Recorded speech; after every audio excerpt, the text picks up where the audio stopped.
2024 has been a pretty wild year for diss tracks already, and while some have been pretty solid, quite a few others are not as great. It would be nice if there was some kind of ranking system to display how I feel about each one. Oh, would you look at that? It's tier list time, everybody. I'm gonna be taking all the recent diss tracks that I've heard, recent being within the past year or so, and ranking them on this tier list from the knockout blow S tier all the way down to the self-knockout D tier. Also, here's a quick Instagram plug, exact same as my channel name, because I just posted there for the first time in like a year and a half yesterday. Let's go. Why they put Pee Wee Herman in the Hall of Fame? I would give you a pound, but I prick your hand. We're starting off strong with an instant D tier. Melle Mel lost his beef with Eminem before it even started. Melle Mel said Eminem was only in the top 5 of Billboard's top 50 rappers list because he's white. Eminem responded with some honestly pretty funny bars on the song Realist, and then Melle Mel officially responded with the song Kickback, where he basically said nothing for 1 minute and 17 seconds over a cluttered, gunshot-based beat that sounds straight out of 2005. If Swizz Beatz had a little brother who also produced but was significantly worse at it, this is how his beats would sound. Why you hurt? Why you mad? Now you look bad. Like a roach just crawled out of your book bag. He also seems to think Eminem's name is Matthew for some reason. Some people were saying this could be a reference to Matthew Mitchell, the character Eminem raps as in Bad Guy, who is Stan's younger brother, but that doesn't really make sense with what Melle Mel is saying at this point in the track. All he really had to say is that Eminem is white, and he must be popping pills again to be beefing with Melle Mel. That's the extent of the content on here. Less than a week after this one was released, Melle Mel publicly apologized for the track, so you can't really consider this one to be anything other than a self-KO. Candy ass Eminem, bitch ass feminine, Maddie like melanin. Following that up with another entry in the saga of washed up beefy man who disses Eminem for just over 1 minute, we have a diss track from Benzino, who Eminem first dissed in like 2002. Can these two just let this one go? Vulturius was Benzino responding to stuff that M said about him on the Doomsday Part 2 track, but it is hard to be that invested in this one in 2024. Yo, Eminem should be called Skittles, sweet ass motherfucker. That's how this song opens up. Really sets the tone for the creativity that you're going to be getting here. The problem with these Eminem diss tracks is that they make fun of him for stuff that he already pokes fun at himself. You'd have to do it in a creative way for it to actually sting, but Benzino doesn't appear to have the writing skill needed to do that. Rapping over a beat that samples a Jay-Z song no less. We have another self-knockout, no response necessary to this one. Bad bitch, she like 6 foot, I call her Bigfoot. The bitch fell off, I said, get up on your good foot. January was a really bad month for diss tracks, man. Megan Thee Stallion had one line that was insinuated to be about Nicki Minaj and her convicted rapist husband. Nicki responded here by saying that Megan has a lot of consensual sex. This was straight up embarrassing for Nicki. She does some real cat in the hat type rhyme schemes here, but the barbs seem to eat it up because she does it in a quirky inflection that usually sounds pretty good, but here it just sounds concerningly deranged. Why the fuck is you humping on a minor? Cause she was lying on your dead mama. I'm not your dead mama, lying on your dead mama. She also contradicts herself within her own diss, telling Megan to get up on her good foot, implying that she was shot by Tory Lanez, but then just a few bars later she says that Megan was lying about being shot by Tory Lanez. And then it finishes with a weird unhinged spoken outro for a whole 2 minutes. It's just a very mean girl bully style diss track that's more embarrassing for Nicki than it is damaging for Megan. It's another self-knockout if you ask me, a flying start, I know, but the fact that Megan didn't even name Nicki in the sex offender line, yet she knew it was about her and her husband and she fired back with this as quick as she could and it just sounds terrible, speaks volumes. I promise, It's gonna get better soon.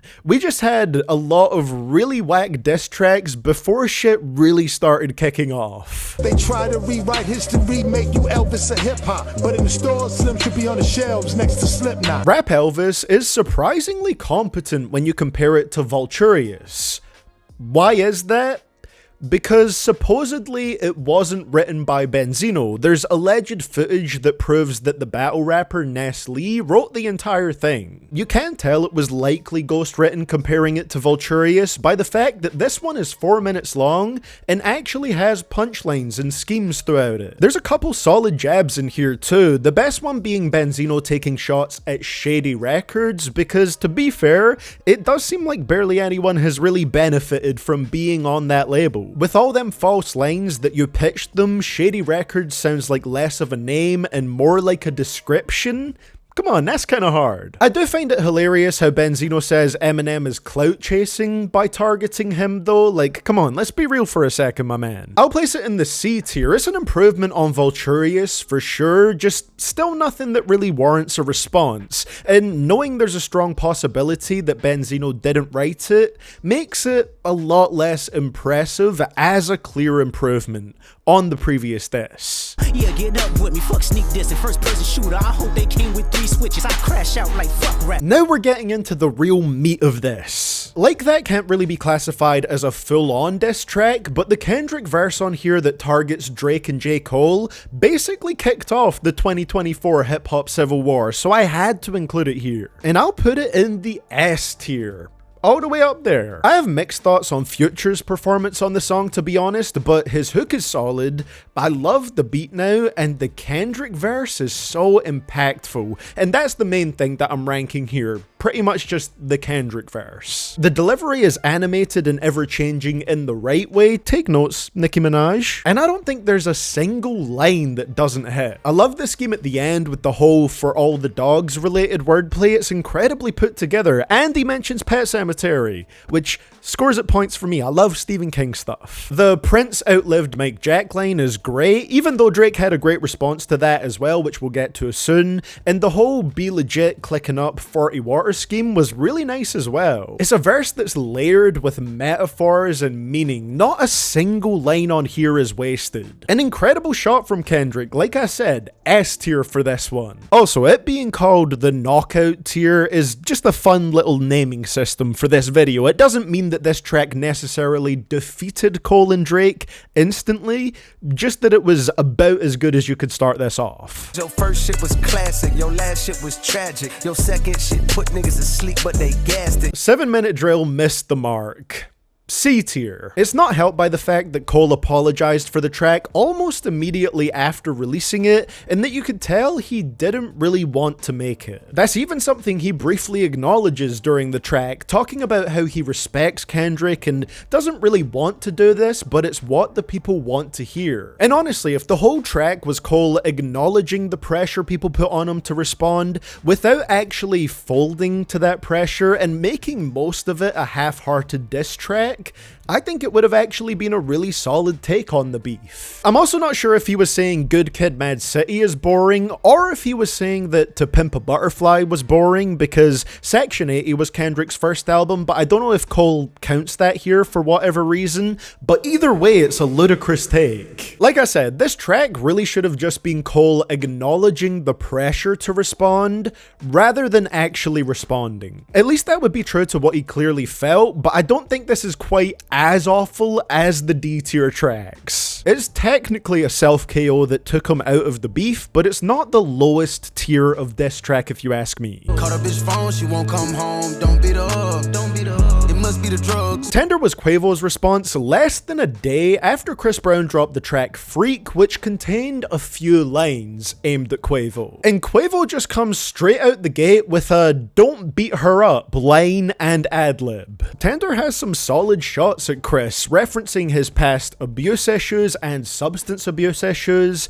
and mainly hinging around Quavo taking his ex, Karrueche Tran, and Chris being mad about it. It must feel great for Karrueche essentially being treated as an item for Quavo to flaunt in this track against Chris. The lines that fully relate to this are probably pretty good at getting under Chris's skin, which is really the point of them, but the biggest drawback of this track, honestly, is that it just feels kind of like a typical Quavo track that just so happens to have quite a few diss lines in it. Like, I don't really know why he went for the melodic style on this song. If you didn't go into it knowing about the Chris Brown beef, you genuinely might just think that it's a standard new Quavo single. Still, a decent jab to properly start off this Quavo and Chris Brown beef. Don't know what the hell that cover art is though. Extortion, baby, whole career, you been shook up. This top told you drop and give me 50 likes of push-ups. I already made a full video on push-ups, so I don't think I have to talk about it much more in this video. It surprised me with how good it was and how focused Drake sounded. There's a couple small flaws, but it's probably the most invested I've been in a Drake song in quite a while. What's a prince to a king? He's a son, directed at Kendrick. Your first #1, I had to put it in your hand, directed at Future. Maroon 5, need a verse, you better make it witty, directed at Kendrick again. A tier for this one, a really great shot back at Kendrick while also taking on Future, Metro, Rick Ross, and The Weeknd as well. Somehow this track made me want to root for Drake in this feud, but I'm just having fun seeing how it all plays out. Who believes he moving keys in his Louis V's? Run up on you and snatch your chain, watch you bitches bleed. The cover for this one is hilarious, man. Drake in white boy form, hashtag BBL Drizzy in the corner. It's kind of incredible. And the song itself, I think, is probably one of the better diss tracks that Rick Ross has ever put out there. That still only puts it in the B tier though. It's a decent jab. Trust me, he had some awful diss tracks in the years before this. Ross saying you leaking your records while we speaking directly was a pretty great line considering Rick Ross instantly owned his diss rather than Drake, who leaked push-ups first and didn't entirely claim it for quite a few days, and this track went to streaming services before push-ups. It was also hilarious to respond to Drake saying that he has more money than Rick Ross by saying, so what? I live in a $50 million mansion, bro. It doesn't mean that much. And then constantly calling Drake white boy like it's the greatest diss of all time is kind of hilarious to me. He really stood behind that one. And a lot of it is him painting Drake as a poser in hip hop, targeting that insecurity. Flows copy and paste, Weezy gave you the juice. Another white boy at the park wanna hang with the crew. I do like how this one feels a little bit more like an old school style of diss track as well, with the dark piano and string-based production, and Rick Ross's steady, deep delivery. A solid B for Champagne Moments, not a showstopper, but a pretty good showing from Ross. Kendrick, we need ya, the West Coast savior. Ain't great in your name and some hip-hop history. Now look, I understand the idea of Drake using AI to rap as two West Coast legends, Snoop Dogg and Tupac, to kind of goad Kendrick into a response. But I also think it comes across as really lame. And the Drake flow in Pac's voice, a horrifying peek into an alternate reality. C tier. Missed the mark. Drake went from sounding fired up on push-ups to sounding bored and like he's just killing time until Kendrick responds on tailor-made freestyle. Even the verse where Drake raps as, well, Drake doesn't have the same hunger and energy that push-ups did. He just says Kendrick is taking too long to respond, as if Drake didn't take a few weeks himself to respond to like that. The whole tailor-made thing and Kendrick having to make sure he's not competing with Taylor Swift dropping music is kind of funny, but there's really not much else here. It's a filler diss track because Drake is either impatient or anxious for Kendrick to actually reply. You fuck my ex-ho, that's cool, I don't give no fuck, little nigga. Cause I fucked your ex when you was still with a bitch, I'm up, little nigga. Now, if there's anybody I would be biased against in this Quavo and Chris Brown beef, it would be Chris Brown. But man, he kinda snapped back hard on this one. It's an A tier for me. Starting off with the voicemail supposedly from Quavo saying he doesn't want beef with Chris. A great opener to set the scene. And he has some stinging rebuttals to what Quavo said on Tender. Oh, you got with my ex after we broke up? Well, I was sleeping with your ex while the two of you were still together. It doesn't help Chris Brown beat the terrible person allegations, but the point is to infuriate Quavo, and I think that would probably do it. He tells Quavo to quit saying that he's on drugs because Quavo is the only pack that he's smoking on. Now, he also does respond to Quavo's "don't beat her up" line by bringing up the video of Quavo and Saweetie having a physical altercation caught on an elevator surveillance camera. When you compare that to the sheer severity of Chris's abuse incidents though, it's really not quite the same thing. I don't feel like that line really works that much. He also brings up Takeoff, saying when he died, everybody wished it was Quavo instead, which is absolutely insane, but very brutal as a diss. Although I will say, I feel like most people just wish that nobody died in that situation. Like I said, I'm putting this in the A tier. This beef escalated so quickly compared to the Kendrick and Drake beef, with some clear personal hatred between Chris and Quavo going into this track and making Chris rap intensely. It gets ugly, but it's undeniably a scathing diss track. Y'all so out of sight, out of mind. I can't even think of a Drake line. Washed up era Kanye getting involved with this beef is doing absolutely no one any favors. Kanye makes it clear that he joined this beef to help take Drake out, which just sounds kinda lame when you outright say it like that, and added a weak verse to the banger that is like that, where one of the main direct disses he has is that he can't even think of a Drake line, which I can guarantee is a lie. Drake is known for his quotables. Even people that don't like Drake can think of a Drake line.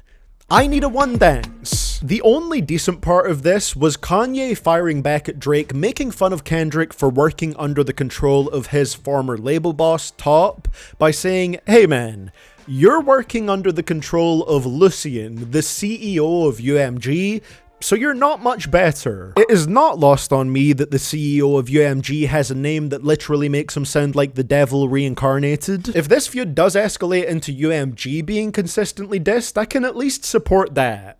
Overall, C tier though, not entirely irredeemable, but very lame and unneeded. Crackhead Michael Jackson, bitch, you better beat it, nigga. I'm still fucked up about Takeoff, I want who did it, nigga. And now we get to Quavo's most recent diss track, which has a posthumous Takeoff feature after Chris Brown brought up his name on Weakest Link. It maybe didn't help Quavo's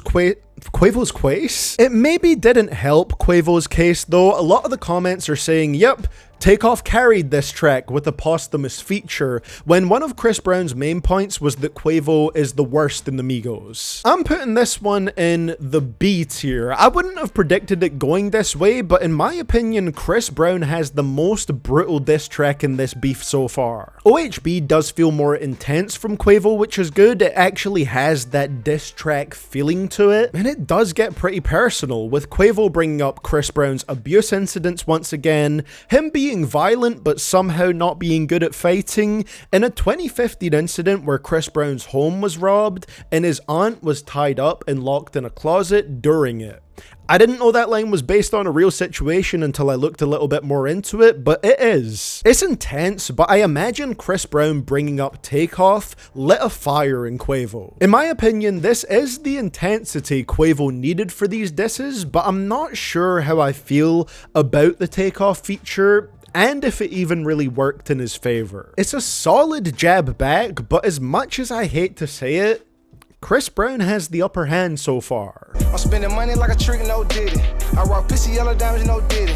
But you can't be underage, no Diddy. And finally, we have the most recent diss track here, as of me making this video, a Diddy diss from Gucci Mane. It's diss track season for everybody, man. And it's one of those tracks that sounds pretty simple, but when you focus on it, there's actually some pretty solid writing on here. It can feel a bit repetitive at times, but Gucci uses the phrase "no Diddy" under multiple different contexts throughout the track. In some lines, he'll use it to say, "I do these similar things to Diddy, but I'm not Diddy." In other ones, he'll use it to say, "I don't do these things because I'm not Diddy." And he refers to Diddy's relationship with Young Miami and their supposed interest in showers of the golden variety, his current allegations and the federal investigation against him, him allegedly blowing up Kid Cudi's car, and refers to an incident where the rapper Shine took the fall for a club shooting that Diddy was involved in. It sounds simple, but it covers a lot of ground. I'll also put this one in the B tier. Honestly, this one just kind of feels like Gucci had some free time and is just hopping into beef season because why not? It's not like Diddy will be responding anytime soon. So, there is my tier list, and what I'm actually going to do at the end right here is order these so I kind of actually have a ranking. So the ones that are closer to the left side are ranked higher than the ones that are closer to the right side. So yeah, I'd say like that, number one. Push-ups, then weakest link, that sounds right to me. I'd put Overhoes and Bitches first in the B tier, then Champagne Thoughts, then Take That, and then Tender by Quavo. Then if I was ranking the C tier, I'd probably go 7 Minute Drill, Tailor-Made Freestyle, Rap Elvis, and then the Like That remix. And then if I'm ranking the D tier, I'm gonna go... the D tier, they're all on the same level of bad. Let's just leave it at that. The question now is, will anything come along soon that dethrones Kendrick's verse on Like That? Only time will tell. Let me know in those comments below how you would rank these diss tracks. I'm interested to see how opinions differ based on what you value within diss tracks. Thank you for watching, and with that being said, you can click on the screen right there to check out my previous video, and it's the second one on bad nostalgia bait samples and rap songs. And much love to my Patreon supporters and channel members over there, with a special shout out to I Am Regent, KWG13270, Lucas1123, and Worms.